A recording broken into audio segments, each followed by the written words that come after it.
atiradas nos gramados, sons que imitam os de um macaco nas arquibancadas. Nós estamos aqui hoje para falar sobre o preconceito no esporte com o Rogério Silva, nosso colunista esportivo. José Horta também aqui vai contribuir no debate. Esses dias esse assunto ganhou aí maior proporção, mas infelizmente não é de hoje que isso acontece. É mesmo, Rogério? Ok, Noemi, Zé Horta, abraço para vocês. É um tema que está muito recorrente no Brasil, infelizmente, né? A gente olha para a Europa e acha que o europeu é racista, né? E normalmente se esquece que no Brasil o racismo faz parte da formação cultural do Brasil, infelizmente, né? É um país que foi formado, forjado em cima de sangue negro. Então a gente se esquece disso às vezes e olha apenas para o europeu. E o racismo chegou no Brasil, no futebol principalmente, junto com Charles Miller. Junto com Charles Miller lá em 1894, quando ele desembarcou no Brasil com a primeira bola debaixo do braço. Ali o racismo já chegava também, porque o futebol até então era algo que nasceu na Europa, na Inglaterra, né? E então era algo, e o Brasil naquela época importava muita coisa da Europa, era chique falar que veio da Europa, né? Da França, de Londres, então era chique falar que veio da Europa. E quando ele chegou no Brasil de navio com a bola debaixo do braço, com duas bolas, ficou aquela coisa, né, de que o europeu inventou o futebol, e por ser algo europeu, branco, obviamente, o Brasil recebeu o futebol como algo importado, algo chique, algo feito para elite, né? E quando se começou a jogar futebol no Brasil, e o esporte por aqui eram outros, né, Zé? Remo, por exemplo, que eram sempre esportes de elite. Você pegar até o nome dos clubes, Flamengo, né? O Corinthians. O Corinthians e o Flamengo tá em regatas, não tem futebol no nome. Sim. Clube de regatas do Flamengo. O Botafogo, Então o futebol chegou como algo sendo feito para elite, tanto que no começo do futebol se jogava de sapato, de gravata, né? Era um esporte feito para branco que frequentava os grandes clubes de São Paulo, como o Paulistano. E a própria, digamos, o público que ia com traje de gala, né, para acompanhar. Exatamente. O jogo de futebol até então, principalmente na década de 20, era algo feito para a elite rica e branca de São Paulo, Rio, dos grandes centros, né? Então, até que se chegou ao cúmulo e o negro era proibido de jogar futebol, na verdade. Não é que ele não era aceito para jogar futebol, porque era algo de elite. Então, lá nasceu o racismo no futebol. Então, não é algo que se inventou a partir do Vinícius Júnior, né? E ao longo da história... A notariedade aí. Exatamente. Porque eu costumo muito dizer que não dá para debater racismo, para falar sobre racismo, se não tiver um mínimo de conhecimento histórico, né? Porque senão você vai debater em cima de achismo. E racismo não combina com achismo, embora as palavras rimem, não combina com achismo. Ou você estuda e conhece, ou então você vai procurar conhecer. Não dá para debater racismo em cima de achismo. Eu acho isso, eu acho aquilo, não dá. E quando se fala de futebol, pior ainda, porque a história do futebol se confunde muito com a história do Brasil, né? E lamentavelmente, desde que o futebol desembarcou no Brasil, o racismo já estava aqui, tanto que o Brasil foi o último país da América a acabar com a escravidão. E o racismo está por aqui há muito tempo. E o Friedenreich, o Zé, sim, talvez seja da época dele, né? Quase. Arthur Friedenreich, entendeu? Arthur Friedenreich, que era um mulato, vamos dizer assim, né? Era um negro, filho de alemão com a negra brasileira, e ele foi o primeiro craque de futebol do Brasil, vamos dizer assim, antes de Pelé, né, contemporâneo de Leônidas, um pouco antes de Leônidas, antes de Leônidas. Ele foi o primeiro grande craque do futebol brasileiro, e ele era filho de um alemão com a negra brasileira, e ele, para ser aceito no futebol, ele alisava o cabelo, para dar uma disfarçada na negritude dele, ele dava uma alisada no cabelo e tudo mais. E até a questão da touca que era usada. Usava uma touca para se disfarçar também o cabelo afro, né? E então, para que ele conseguisse ser aceito. Nos anos 20, por exemplo, o futebol não era profissional. O Vasco da Gama, tanto que eu sou flamenguista, gente, mas a gente deve isso ao Vasco, tá? O Vasco, o Botafogo, aliás, o Vasco, a Ponte Preta e o Bangu foram os primeiros clubes no Brasil a aceitarem negros, né, nos seus elencos. O Vasco se revoltou contra a Associação de Futebol do Rio na década de 20, precisamente no ano de 1924, quando o Vasco queria jogar a primeira divisão no campeonato local e a associação exigiu que ele retirasse 12 negros do seu elenco para poder jogar, senão não ia jogar. O Vasco preferiu jogar então em outra divisão, porque, Noemi, se criou uma divisão especial. Então tinha uma divisão especial da elite, que eram os brancos, e uma associação que passou a ter negros. E o futebol dos negros, na verdade, até no ano de 1930 e alguma coisa, em São Paulo tinha uma liga de brancos e uma liga de negros. E ao final do ano se fazia um jogo de preto contra branco, né?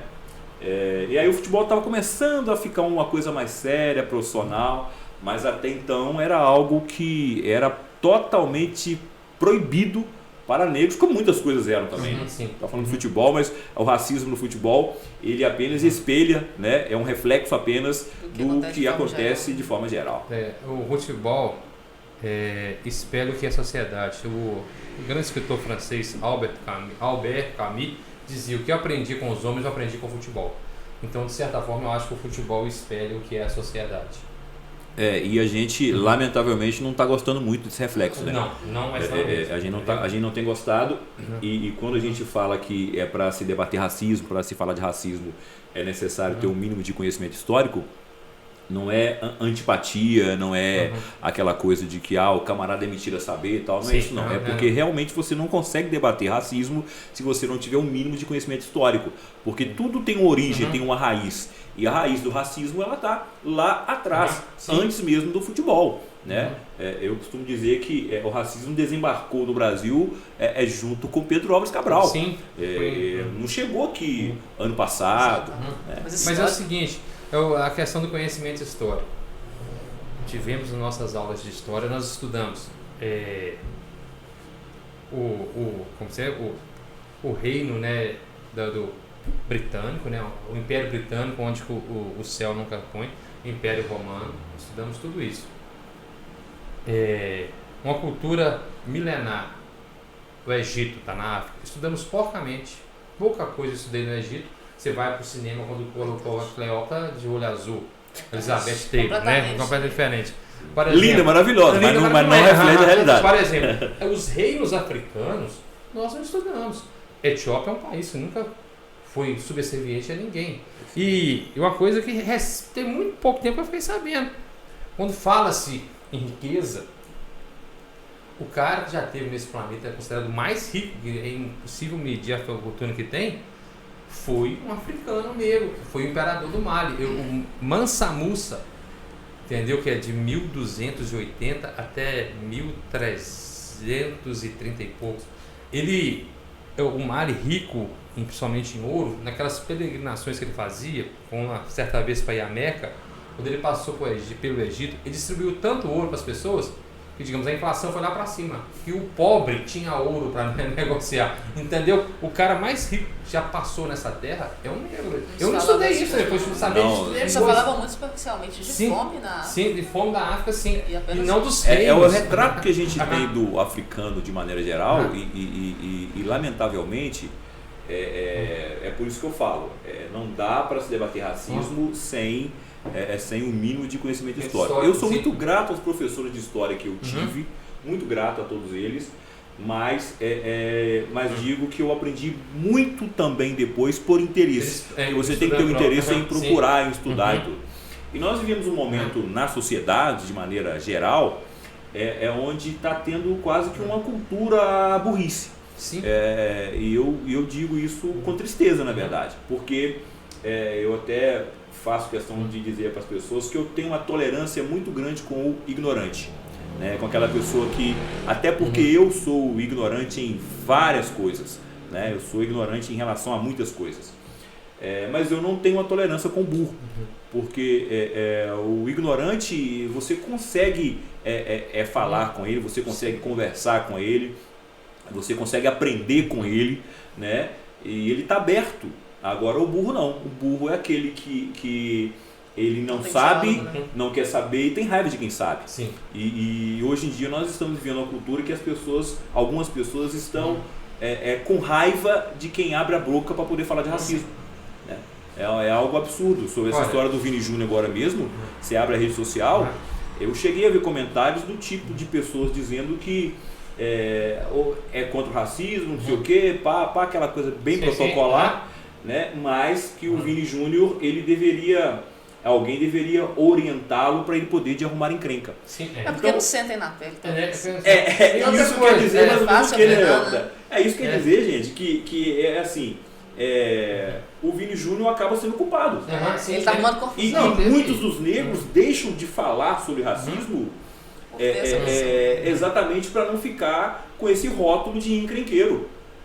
Agora, se quiser me achar encrenqueiro, se quiser me achar mala, se quiser me achar chato, repetitivo, fiquem à vontade, porque eu vou falar de racismo mesmo. E sobre a questão do Vinícius Júnior, o que o senador Magno Malta disse, no Senado foi um absurdo o que ele falou. Tem que depois, não dá nem para reproduzir direito o que ele falou. Entendeu? Que já vai para comparar que o macaco é um bicho inteligente, eu não sei lá. A medida que a imprensa toca no assunto, faça com que o Vinícius Júnior se revitimize. Não, uma coisa assim. O que agora sim, eu tô ficando velho, gente, e tô perdendo um pouco o filtro. Eu tô convivendo muito com minha mãe com 90 anos, já tá totalmente sem filtro. Então, eu tô ficando um pouco sem filtro.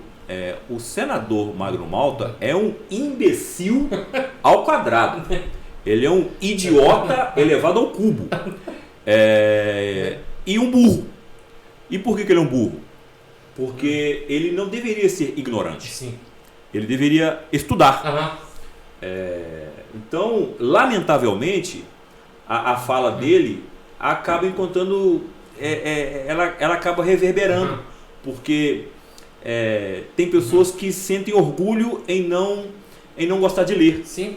Tem pessoas que sentem orgulho em não gostar de estudar. Eu já ouvi isso. Eu não gosto de ler, não. Vou perder meu tempo. Vou perder meu tempo lendo.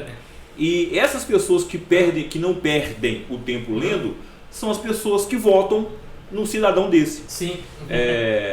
Muitas pessoas, até pessoas que talvez... Eu me decepcionei com algumas pessoas dizendo o seguinte... mas ele deveria fazer de conta que não está ouvindo. Não tem como não fazer de conta em ouvir uma velocidade dessa. Outra coisa, mas se parar de falar, acaba. Não acaba, piora. E só um exemplo simples. Se parar de falar em feminicídio, os machistas vão parar de matar as mulheres? De forma alguma. Se parar de falar em corrupção, os políticos corruptos vão parar de roubar? Não. Eles vão acharem ótimo, porque esqueceram de mim. Então é mais ou menos isso. Então não se deve parar de falar de racismo. Tem que falar e falar bastante de racismo. Mas falar com propriedade, não falar bobagem como o Magno Malta falou. Pra você ter ideia, 2019, jogo Cruzeiro e Grêmio pela Libertadores, o Eli Carlos, jogador do Cruzeiro, disse que o Marcos Lopes, teve atitude racista com ele. Falou algo dentro de campo. Isso foi noticiado. Aí o Souza, que jogava no Grêmio, disse: isso é mimimi. É brincadeira. Entendeu? A história do mimimi, ela na verdade, ela ganhou uma repercussão, ela ganhou uma dimensão muito grande, porque infelizmente tem muitas pessoas que estão politizando demais a questão racial. E para você que gosta de politizar a questão racial, preciso que você entenda que a pauta racial, ela não é de direita ou de esquerda, ela é de ser humano. Você não tem que ser negro para ser contra racismo. Sim. E racismo não é um assunto de preto, racismo é um assunto de todo mundo, porque na verdade a minha pele preta não me incomoda, ela incomoda o branco racista. Sim. O cabelo afro da minha filha não a incomoda, muito pelo contrário, ela se orgulha muito dele. Ele incomoda o branco racista, né? Então a gente precisa de parar de politizar tudo e achar que tudo é uma questão apenas de direita ou esquerda ou política, porque não é. Não é assim, o mundo não é dessa forma. O mundo não é dividido em dois. A gente precisa entender isso. E lamentavelmente algumas pessoas adotaram essa questão do mimimi por um motivo muito simples. É o que a Noemi acabou de falar agora há pouco. Eles não sentem na pele. Sim. E eu acho que, como eu falei aqui, não é só um assunto de preto, mas o branco ele tem condição de falar de racismo até a página 2.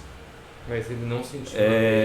E por que até a página 2? Por mais que ele estude, por mais que ele se informe, por mais que ele deixe de ser ignorante sobre o tema, por mais que ele se interesse, ele não vai conseguir sentir o que é ser perseguido no supermercado pelo segurança só porque é preto. Ele não vai conseguir sentir na pele que uma senhora atravessa a rua quando encontra com o negão à noite com medo de ele roubar a bolsa dela. Então é preciso entender isso. Né? Isso não é mimimi. E quando o Magno Malta fala de se revitimizando, foi o termo que ele usou, o preto está se vitimizando. Não, ele é vítima mesmo. Não é que está se vitimizando, é vítima mesmo. Quem é que mais morre no Brasil? Sim.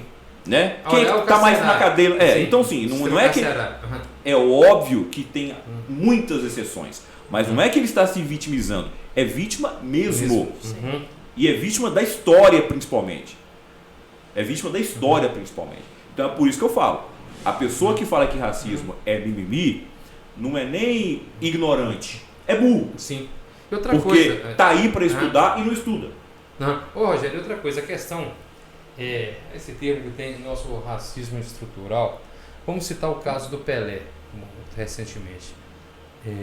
Eu observei, olhando até, claro, ele teve as devidas homenagens aqui no Brasil, mas eu observei que parece que lá fora eles admiravam muito mais o Pelé, proporcionalmente, do que dentro do Brasil. Pelo fato do Pelé ter sido negro. Se ele fosse o Pelé branco, ele teria... É uma coisa meio polêmica, mas eu achei interessante isso. Porque fora, claro, que os jornais abordaram bastante. Mas dando uma vasculhada, o tanto de elogios para o Pelé... É porque o brasileiro, na verdade, aí junta isso que você acabou de falar, a questão dele ser negro, mas eu acho que vai muito ao encontro também do fato da nossa sociedade, além de ser uma sociedade impregnada de racista, ela também é impregnada de hipócrita. Sim. Porque muita gente confunde o jogador Pelé, confunde o personagem Pelé com Edson. É algo que o argentino, por exemplo, não faz isso com o Maradona, né? Ele consegue separar muito bem. O Maradona eu conheço pessoas e que provavelmente vai até estar assistindo esse podcast, que diz para mim certa vez que eu não considero o Pelé rei porque ele abandonou a filha. Vamos lá. Obviamente, qualquer homem que abandona uma filha e que se nega a reconhecer uma filha, para mim é um canalha. Ponto. Né? Qualquer homem que se nega a reconhecer uma paternidade que está na cara e com prova de DNA, para mim é um canalha. Isso é fato. O Edson Arantes do Nascimento era um ser humano como o Zé, a Noemi, o Rogério, que erra muito na vida e erra todo dia. Eu costumo dizer que eu erro muito mais do que acerto. E o Edson era diferente. Sim. Certo? O Edson não era diferente. O jogador de futebol Pelé, o personagem Pelé, era perfeito.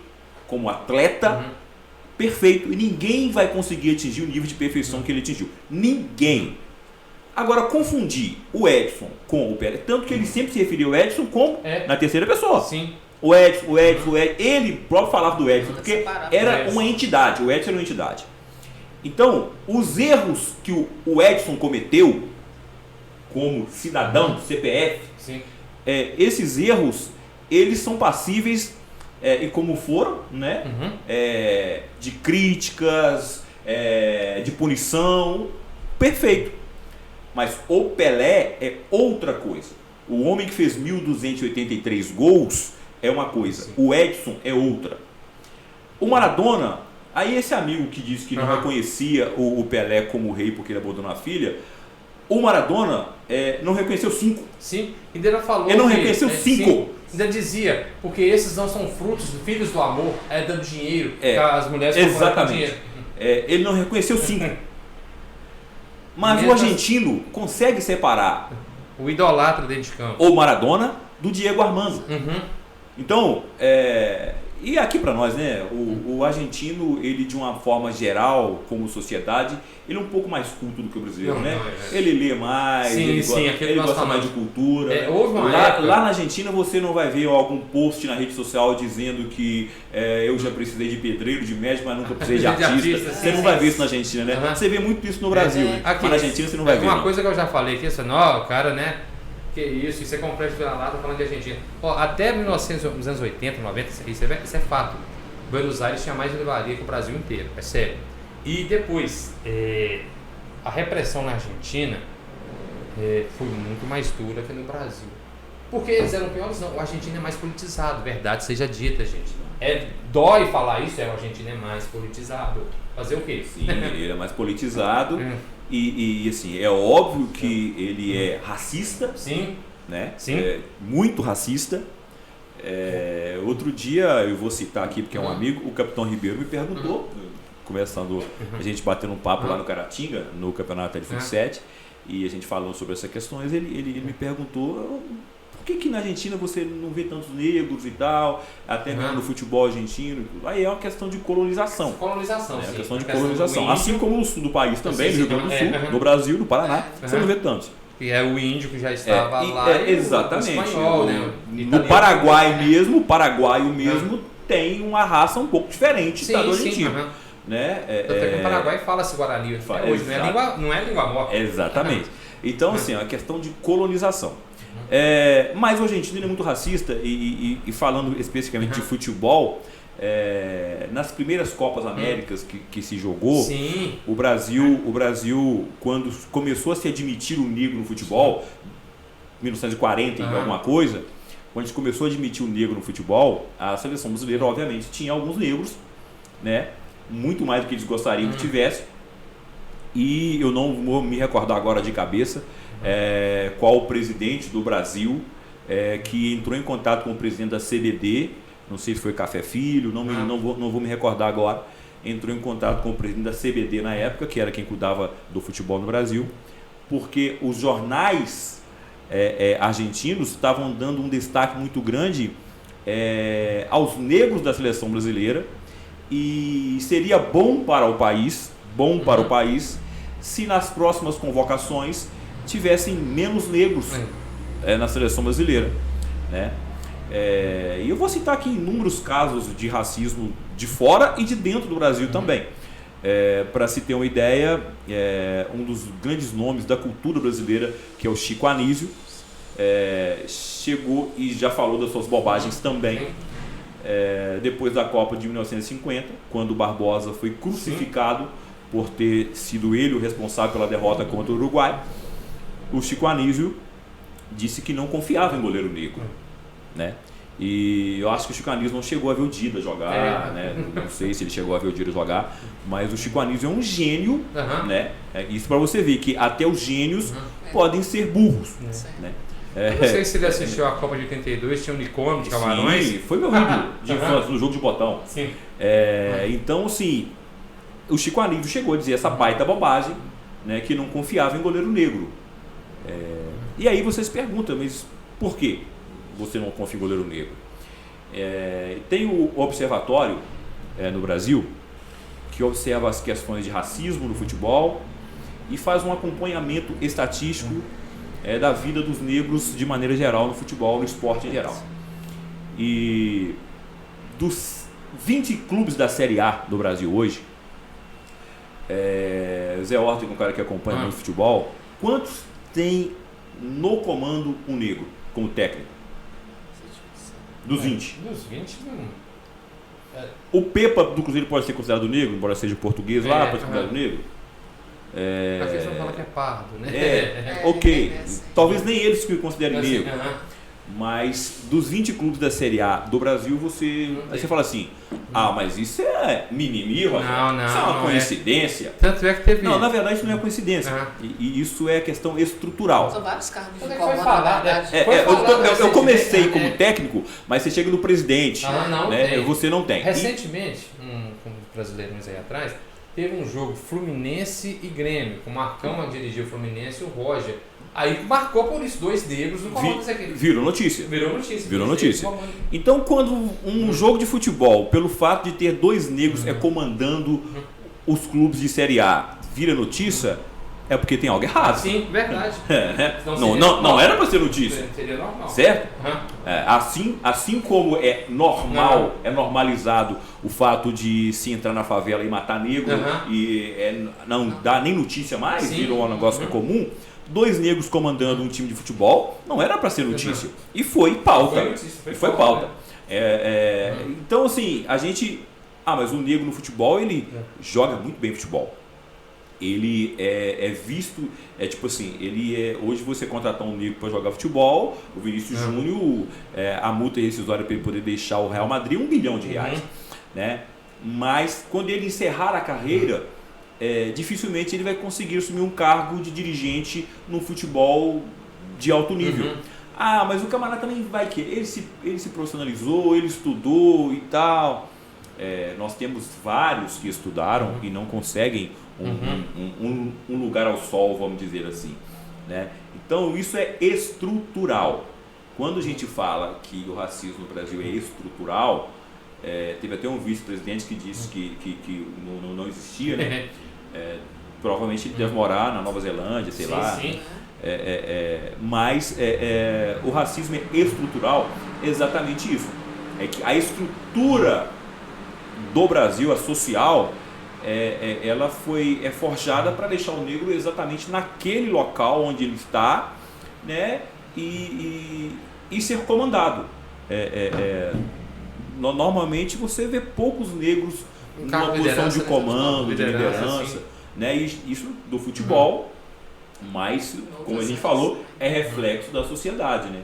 E voltando lá atrás, quando a gente ouve as histórias da proibição do negro jogar futebol, né? Quando o Vasco se rebelou lá contra a Federação do Rio em 24 e depois foi aceito o negro no futebol, o Vasco montou o Expressinho e ganhou vários títulos seguidos, né? Porque era o único que tinha negros no time. Né? E curiosamente, a gente olhando para essa história, a gente vê que pouca coisa mudou até hoje em relação a isso. Porque quando a gente conversa sobre racismo, eu costumo dizer para as pessoas o seguinte: o Brasil é um país jovem. Então eu tenho esperança que meus netos da minha neta vão ver um país melhor. Mas a abolição da escravatura, né, foi ontem, gente. Nós estamos falando de coisa. Foi ontem. O último país a abolir essa coisa. Nós estamos falando aqui. Isso é 1888. A minha mãe está com 90 anos. O meu bisavô foi escravizado numa fazenda em Vassouras, no interior do Rio de Janeiro. Você falou o seguinte, né, Rogério? A cabeça da sociedade brasileira, um dos fatos que levaram à derrubada do Império foi a abolição da escravatura. Sim, porque e quando a gente fala que é estrutural, essa estrutura começou a ser montada lá atrás, porque como que foi feita a abolição no Brasil? Diferente de outros países, onde você procurava indenizar, mesmo que de maneira simbólica, quem ficou séculos escravizados, no Brasil a indenização foi para quem era dono do escravo, porque eles teriam prejuízo. Ele perderia, né? Então, assim, a indenização não foi para quem ficou, não foi para a vítima. A indenização, então, o Brasil é um país ao contrário. Né? Então, assim, a indenização não foi para quem ficou escravizado a vida inteira. A indenização foi para quem estava perdendo o seu bem, que era as peças, os negros.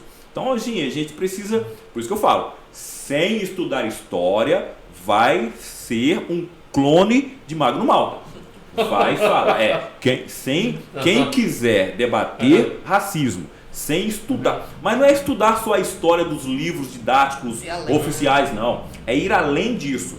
Quem não estudar história vai virar um clone de Magno Malta. Você sabe, por exemplo, por que chamar um preto de macaco e nos Estados Unidos da morte? Da morte, O porquê é tão ofensivo? Já teve preto, amigo meu, que falou assim: mas o macaco é um bichinho tão bonitinho. Eu falei assim: meu Deus, não dá, né? Não tô ouvindo isso não. Eu não tô ouvindo isso não. Mas infelizmente a gente ouve. E a explicação, ela é, mais uma vez, quase que ancestral, né? O argumento para se escravizar o negro era que ele não tinha chegado ao nível de evolução do branco europeu. Somos descendentes de macacos. Tá todo mundo lembrado disso aí, né? Somos todos descendentes de macaco. A questão intelectual estava quem, né? Só que os negros ficaram degrau abaixo dos brancos e por isso poderia ser escravizados, já que eles não eram humanos em sua totalidade. Então, tipo assim, na cadeia de evolução, eles continuaram macacos e por isso poderiam ser escravizados. Tanto é que se aceitou, né? E aí os religiosos que me desculpem, né? Eu sei que eu também sou até a página 2, né? Mas a história não tem como fugir dela. A igreja contribuiu muito bastante para que a escravidão no Brasil fosse institucionalizada. Bastante. Por um motivo simples, né? Aquele cidadão que era dono de fazendas enormes a perder de vista, ele doava muitas terras, né? E em troca disso se fazia vista grossa, né? Se chegou a admitir que a escravidão não era pecado porque negro não tinha alma. Sim. Negro e índio não tinham alma. Não tinha alma. Então, não era pecado escravizá-los, né? Porque eles não tinham alma. E como não tem alma, não tem problema escravizá-los. Ou seja, então, assim, eram tratados como fossem animais. Sim. Que eram desprovidos de sentimentos, de emoções, né? E lamentavelmente, quando você ouve dizer, e outro dia eu tive também, porque várias vezes as pessoas me param, eu tenho vários amigos que a gente senta e conversa sobre racismo, sobre desigualdade. Um amigo me questionou uma vez que eu vi em algum lugar que na África também se tinha escravos e tal.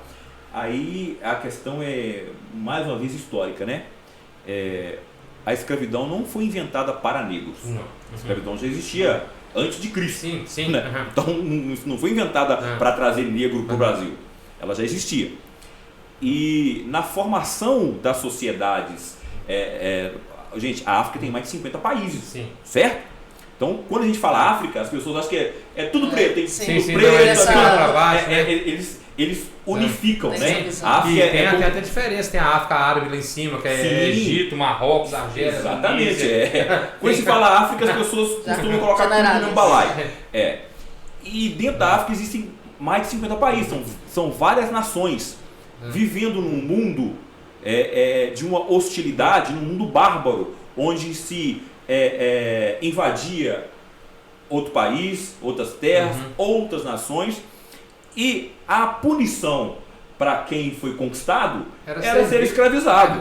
Era ser escravizado. Então era muito comum, sim, que se tivesse uma nação africana escravizando outra. Era muito comum.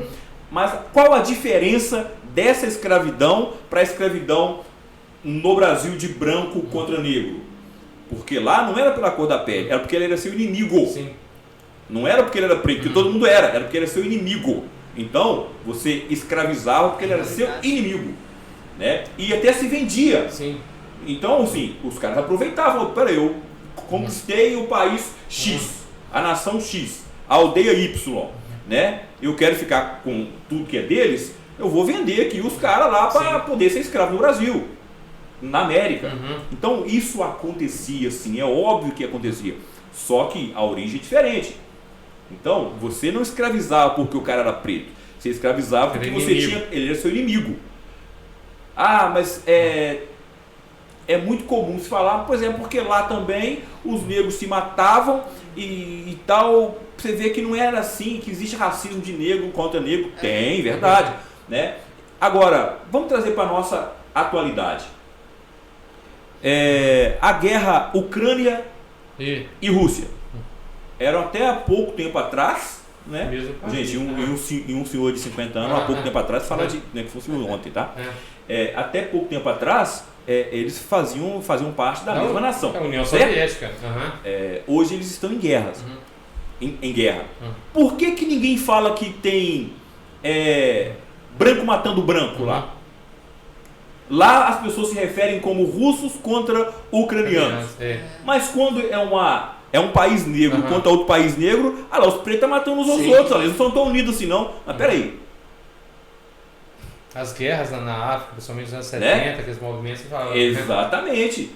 Então assim, quando é russo matando ucraniano, ninguém fala branco matando branco. Ninguém fala branco matando branco. É russo contra Ucrânia. Agora, quando é dois países negros, lá os pretos estão se matando lá. Tá vendo como é que eles também são racistas? E o pior, eles falaram também racismo de negro contra branco. Bora falar, né? É verdade. É o tal do racismo reverso. Reverso aqui, sinceramente, viu? As primeiras pessoas precisam entender o que é racismo. Racismo ou é contra o negro, ou é contra o índio e judeu. Tá? Porque racismo é coletivo. Sim. Teve uma conhecida minha que, certa vez na rede social, no privado, eu já fui chamada, já me xingaram de leite azedo, de branco azedo, que não sei o que e tal. E na nossa infância a gente tinha os apelidos, apelido e tal. Então, obviamente, era algo para te ferir, sim. Era algo para te incomodar, era porque você não gostava, né? E obviamente era uma agressão. A pessoa te chamar de leite azedo, branco azedo, é uma agressão. Claro que é uma agressão, né? É óbvio que é. Hoje a gente chama de bullying e tal, mas é uma agressão, sem dúvida nenhuma. Mas não é um racismo. E por que não é um racismo? Porque você não vai deixar de ter a vaga de emprego porque você é muito branco. Certo? Alguém virou para você e falou assim, você não entra nos padrões da empresa. Não, isso acontece com o negro direto. Né? Então, isso é racismo. Então vamos dividir, vamos separar as coisas. Então quer dizer que racismo é contra negro? Não, é contra índio e contra judeu também. Mas contra o branco não tem racismo? O que acontece é que o radicalismo, o extremismo, e todo extremista para mim é burro. Sim. Todo extremista para mim, seja ele de esquerda, de direita, sim, todo extremista para mim é burro. Tem também negro burro. E não são poucos, não, tem muitos. Tem muito. Né? Só contra a própria história.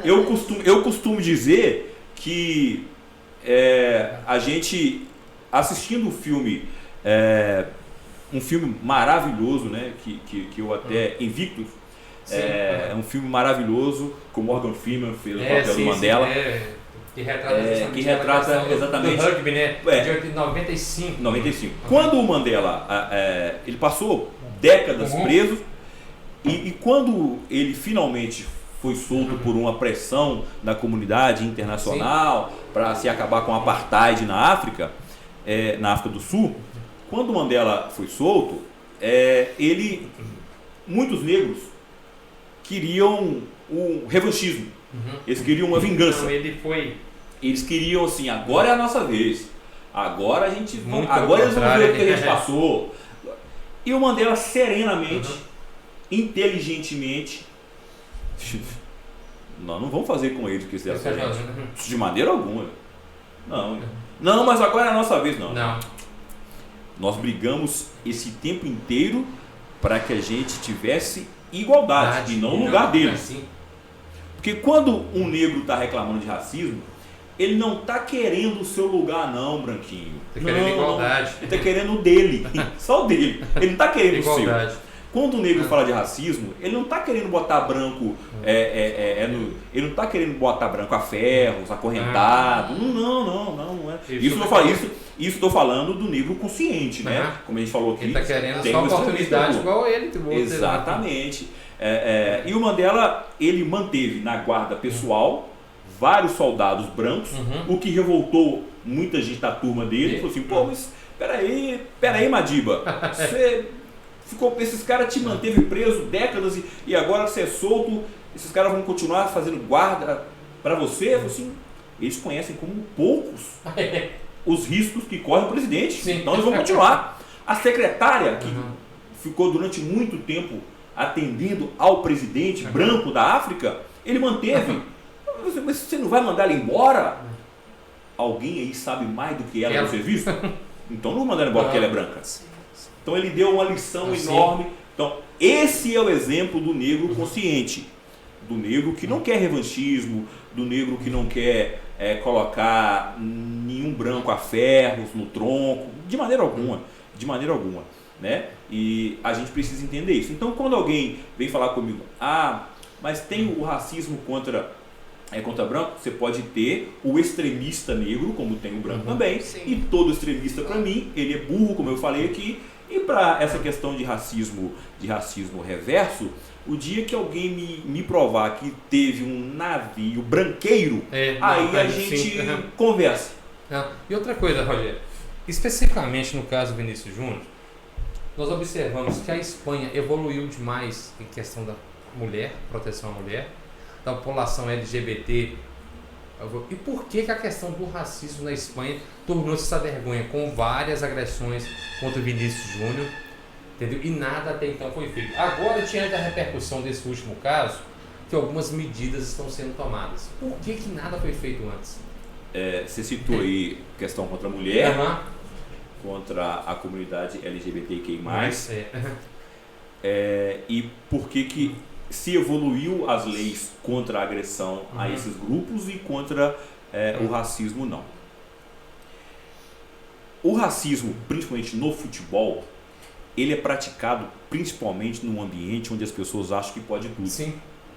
Que é o estádio de futebol. Aquele jornalista Fernando Calaf falou uma coisa essa semana que eu achei sensacional.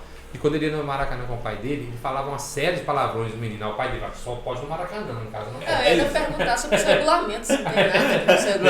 Mas é o que a gente vai chegar lá, né? Porque, então assim, pra mim, uma das explicações é exatamente essa. O porquê que se avançou contra... Por que o Daniel Alves está preso? Sim. É porque se criou uma lei muito dura na Espanha para proteger a vítima, para dar voz à vítima, né? Então, e o Daniel Alves, ele não vai ser solto tão facilmente. Mas no caso do racismo, a vítima tem pouca voz. Tanto que o Vinícius Júnior, os próprios companheiros de clube demoraram a comprar a causa pouco do racismo. Parece que na hora do jogo, só o Courtois que falou algo. Parece que foi só ele, os demais. Sim, numa situação daquela ali, o capitão e o técnico do Real Madrid tira o time de campo. Continuam gritando aí, macaco, e vamos sair. Ok. Então, assim, eu acho que vai muito em cima disso que o estádio parece um ambiente que é permissivo. Lá você pode fazer isso.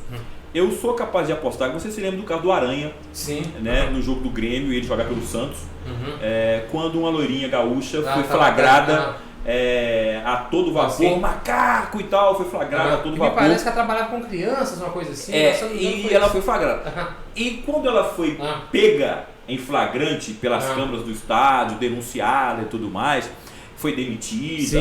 E na segunda-feira ela disse que não era racista, que foi algo do calor do jogo, aquela reação, aquela coisa toda e tal. Ok.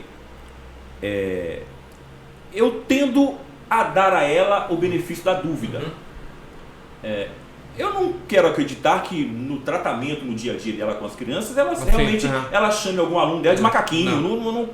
Eu não acredito que ela faça isso. Mas por que então no estádio de futebol ela fez?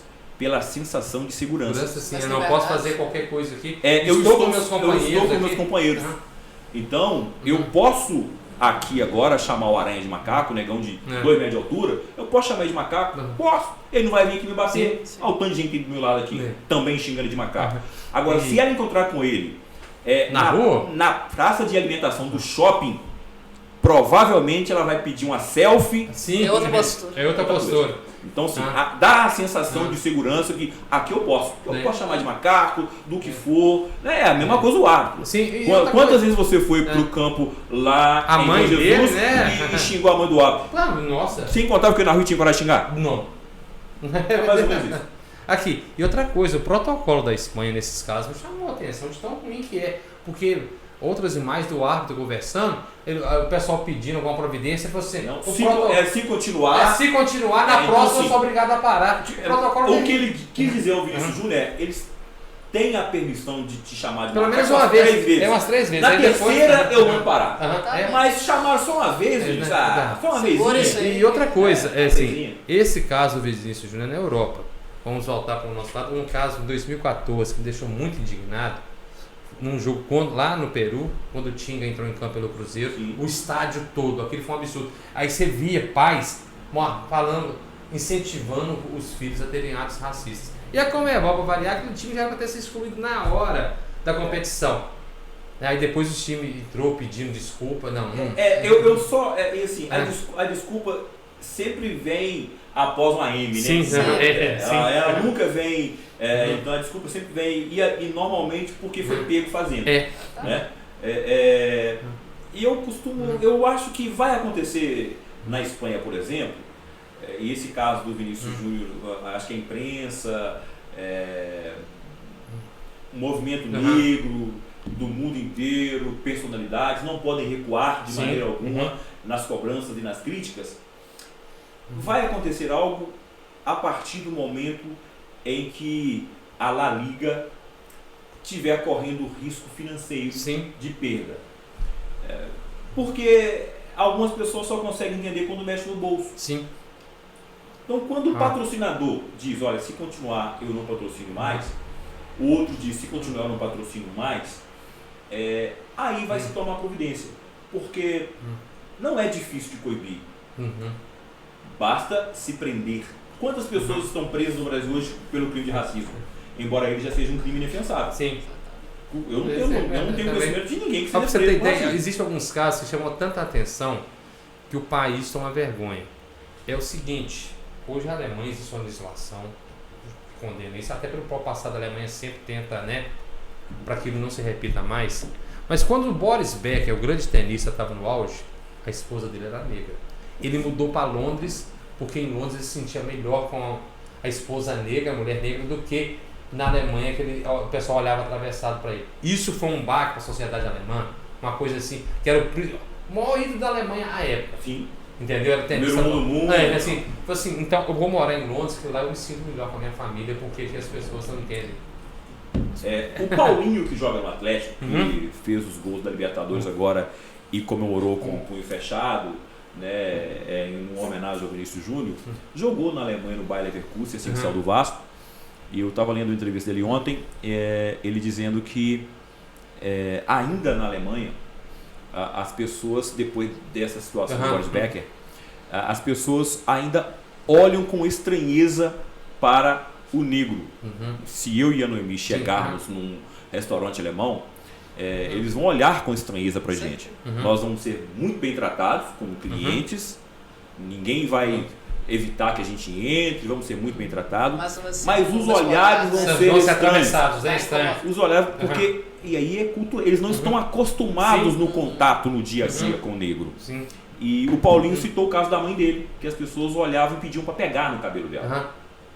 Então, assim, são casos que só que eu tenho esperança que a gente consiga evoluir. O Somália tem uma entrevista, acho que quando ele jogou na Eslovênia, ele só era o único negro na cidade. Ele falou que não foi, o pessoal não tratou mal, mas ele passou a ser, digamos, uma atração que as pessoas não conheciam. Ele foi convidado para uma escola para os alunos verem um negro pela primeira vez. Em 1958, na Copa da Suécia, o Pelé conta que as crianças lá da Suécia, tudo, passavam o dedo na pele dele para ver se saía, para ver se tinha, se soltava tinta e tal. Assim, mas isso aí entra naquela questão da criação, da educação, né? E uma das coisas, eu acho que estou falando muito, gente, vocês podem me cortar. Não, tranquilo. Acho que quando a gente chega ao ponto de debater racismo dessa forma que está sendo feita, já é um avanço. Sim.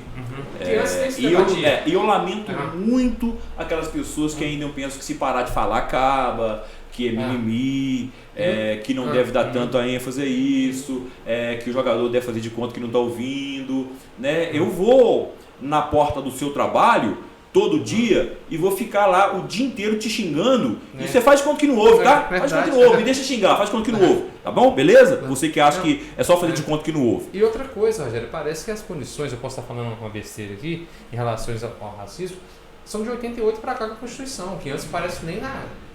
Algo assim mais...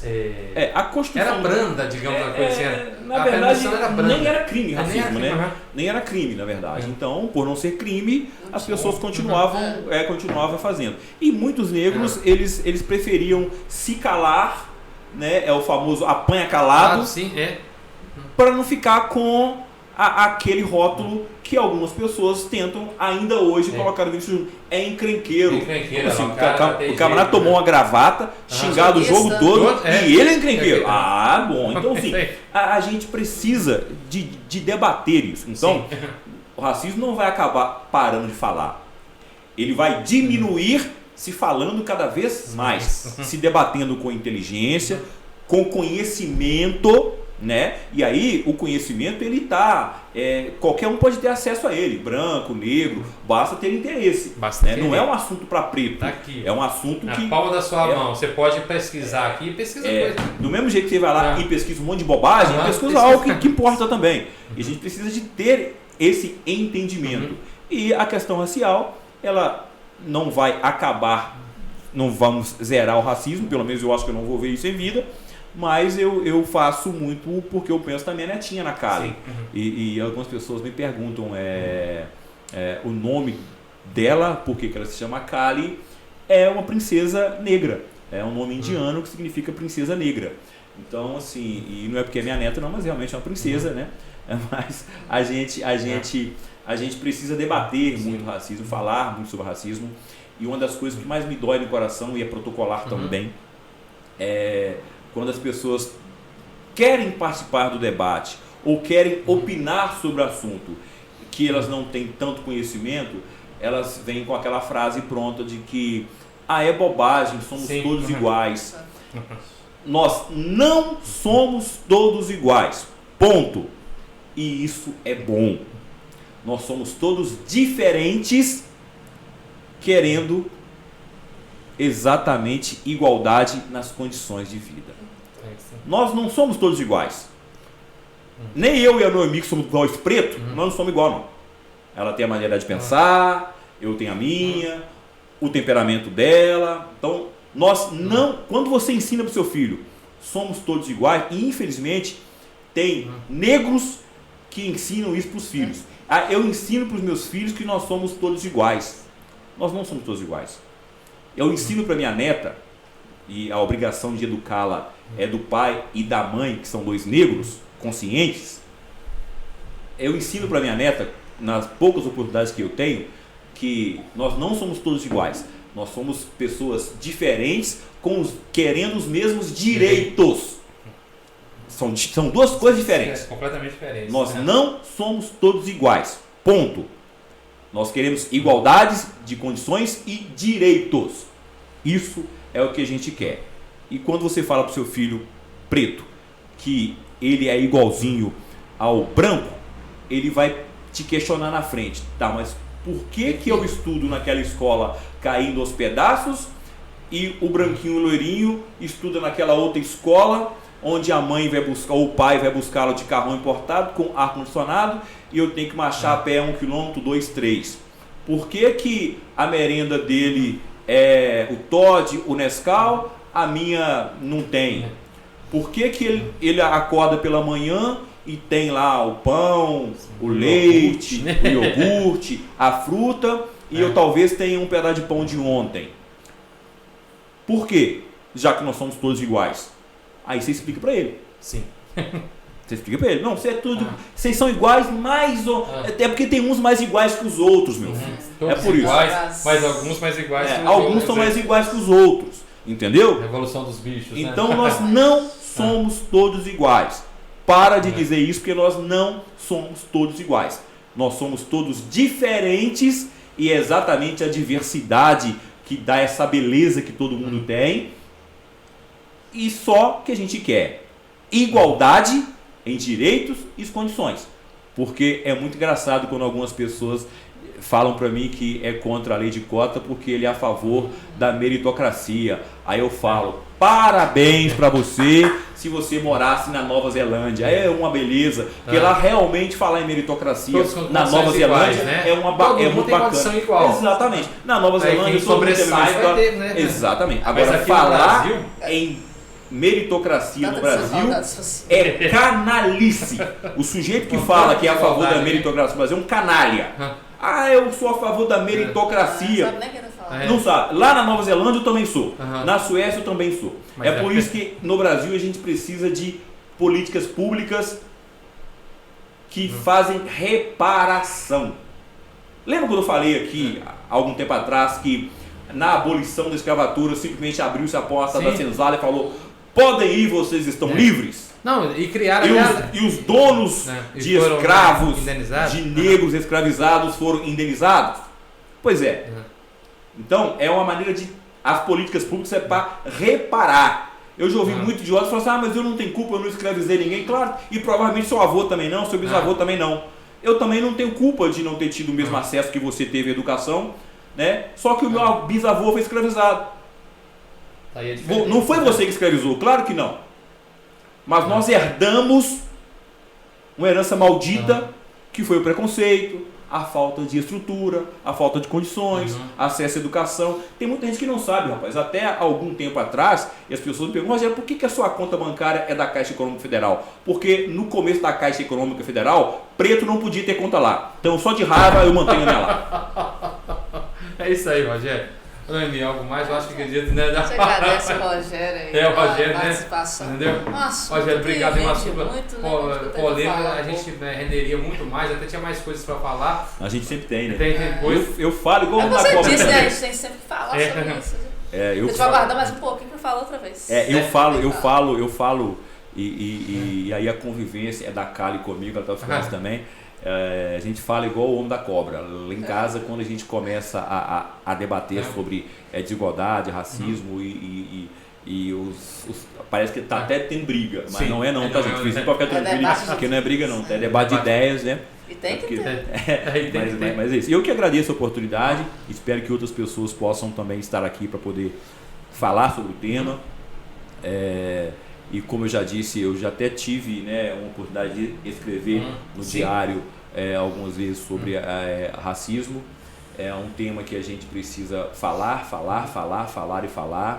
E me entristece muito o silêncio de alguns negros, né? Me entristece profundamente e me faz lembrar, para finalizar, prometo que eu não vou me esticar, me faz lembrar o O.J. Simpson, quando preso nos Estados Unidos, quando ele foi condenado nos Estados Unidos. Aliás, ele não foi condenado, ele conseguiu se safar, mas ele estava sendo processado nos Estados Unidos pela morte da esposa e da ex-esposa e do namorado dela, e ele, no meio daquele processo todo, ele vira para o advogado e diz a seguinte frase: como assim? Eu não sou negro, eu sou o O.J. Simpson. Não, você pode ser rico do jeito que você quiser, famoso do jeito que você quiser, a cor da sua pele não vai mudar. É preto sim, ok? Você pode se formar advogado, médico, é preto sim. E as pessoas sempre vão te olhar assim. As pessoas vão te respeitar pela profissão, vão te admirar, né? Porque é outra coisa que as pessoas acham também, né? Eu tenho vários amigos negros, eu até namoro um negro, não sou racista não. Eu falei para uma amiga minha certa vez, não vou repetir aqui, porque é impróprio para o horário, o fato de você gostar de um negro de conviver com o negro, de fazer sexo com o negro, não significa que você não é racista. Porque os senhores de escravos, durante o dia, alguns estupravam as negras no cafezal, no canavial, e à noite mandava açoitá-las. Então, o fato de você ter atração por um negro, ter desejo de ficar com um negro, não significa que você não é racista. Só para deixar bem claro isso. É isso aí. Obrigada, Rogério, pela participação aqui com a gente. Vocês aí que assistiram ao podcast, continuem conosco aqui pelo Diário de Caratinga em nossas redes sociais. Obrigado por assistir nosso podcast. Não se esqueça de seguir nossas redes sociais. Ative o sininho do YouTube para receber mais conteúdos e vídeos e siga lá no Instagram, @Diário de Caratinga Oficial. Obrigado.